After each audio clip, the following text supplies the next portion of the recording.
This is my shame. Yeah, my toolbox. My cheap-ass Harbor Freight toolbox that everything is just a hot mess. And what I'm working on, the task at hand today, a little bit of work on the Jeep. And young ladies and gentlemen, if you're thinking you really would like to have a Jeep Wrangler, if you're not planning on working on it, you might as well just go ahead and buy a more expensive car, because you're going to spend a lot of money because you're going to work on them. I know there's better vehicles out there in some people's opinion, but I happen to like these things, and sometimes you just got to do a little wrenching. So where we're at today is underneath the 94 Wrangler. It got a new exhaust last year, and it just will not stay tight.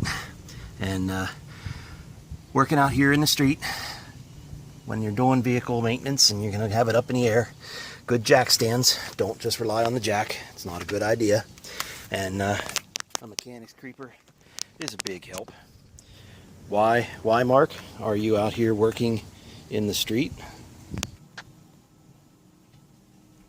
instead of here in your garage, where you would be able to have shade and a nice clean floor to lay on instead of laying in the street? Well, this is another problem with having Jeeps and other toys. They take up a lot of space, and if you want to be able to run topless, well, the top's got to go somewhere. Just did some upgrades to this other one as well, and I got some pawn shop tube doors last fall, and I've always wanted to have a soft top of some sort for it, so this little sun cap will have to do. And we've got a little rain cover as well. So what are we doing on the 94? Well, the muffler keeps coming loose.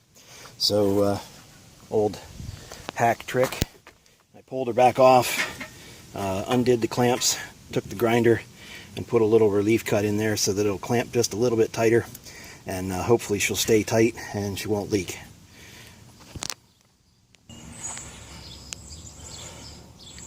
Almost no room under here to film as I'm working, but that's the muffler's been pulled out for now, and catalytic converter is also loose, so I'm gonna have to try to tighten that up a little bit before I can snug the muffler back in.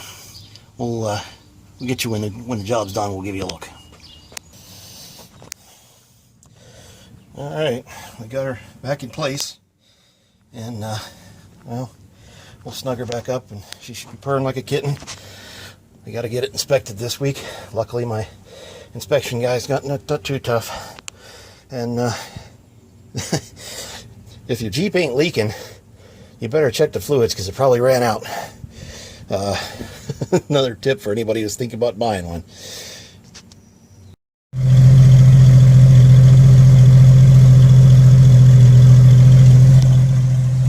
Now there she is, purring like a kitten with a head cold.